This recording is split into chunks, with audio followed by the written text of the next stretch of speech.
અહીંયા જે આવે છે ને ભલભલા ધીરે ધીરે ડેવલપ થઈ જાય. એમની અંદરની શક્તિ એ તમારામાં એવી કળા છે કે તમે બહાર કાઢી. બરાબર.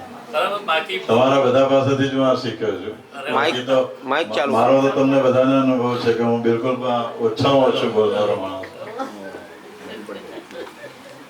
ના, પણ મેં જે કીધું એમના માટે લગભગ બધા એગ્રી થશે.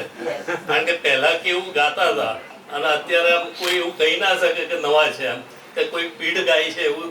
એટલે એ ડેવલપમેન્ટ જે કળા છે એ બધી તમારી પાસે છે અને શબ્દોમાં પણ સારી રીતે આકારો છો. કારણ કે હું તો પહેલેથી તમારી સાથે હતો લીગલમાં અને જે તમારું ડ્રાફ્ટિંગ અને જે હેન્ડરાઇટિંગ એ બે વસ્તુ એટલી સુપર હતી કે એ જોઈને જ આપણે ફિદા થઈ જઈએ.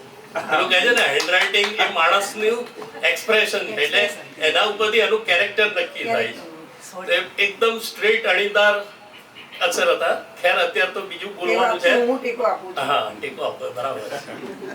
એટલે મને કઈ બોલવાનો અનુભવ નથી. આ પહેલી વાર જ આટલા વખતમાં ઊભો થયો છું. આપણે 3.5 વર્ષથી જ્યારથી અહીંયા સ્ટાર્ટ થયું છે આપણું ગ્રુપ એમાં હું પહેલેથી જોડાયો છું. પણ થોડા બહુ ઓછા પ્રોગ્રામોમાં મારી હાજરી હોય છે કારણ કે વચ્ચે મારી તબિયત બી બરાબર નથી. હમણાં મિસિસે પેલું મોતિયાનું ઓપરેશન કરાવેલું એટલે ડ્રોપ્સ ને બધું પાડવાનું એટલે હાજર નહોતો રહી શકતો. પણ બર્થડે પ્રોગ્રામમાં એમને પૂછ્યું મને કે તમે હાજર રહેશો? મેં કહ્યું 100% એમાં તો હાજર રહેવું જ પડે અને તમે આટલા બધા વખતે મને કીધું છે તો હું તો 100% આવીશ. આમે બી આવતો હોઉં છું પણ હમણાંથી બધા પ્રોગ્રામમાં નથી આવી શકાતું. દર ગુજર કરશો. હમણાં મારી પહેલાં બી વડીલે એમને કીધું કે બહુ સારું છે સિનિયર સિટીઝન માટેનું આ એક એન્જોયમેન્ટ માટેનું પ્લેટફોર્મ છે અને એના નામ પણ બહુ સરસ જ આપ્યું છે મ્યુઝિકલ લાઈફ આફ્ટર રિટાયરમેન્ટ. હમણાં રાજેન્દ્રભાઈ જોડે બી પરિચય થયો થોડોક વધારે. એમને બી મેં વિશ કર્યું. એમનો તરત જ સામે રિપ્લાય આવ્યો. મેં વિચાર્યું નહોતું કે એમનો આવશે તરત રિપ્લાય એમ. એટલે હવે બધા અહીંયા મિત્રો ઘણા બધા નવા મળી જાય છે અને એમની જોડે આપણે આપણું પણ શેર કરીએ, કંઈક જાણવા મળે.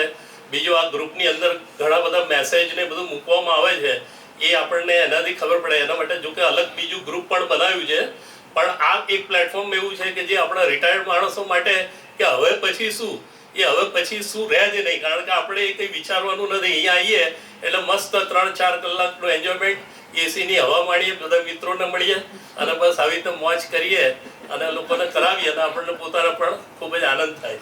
Thank you very much Nagarbhai, મોકો આપ્યો.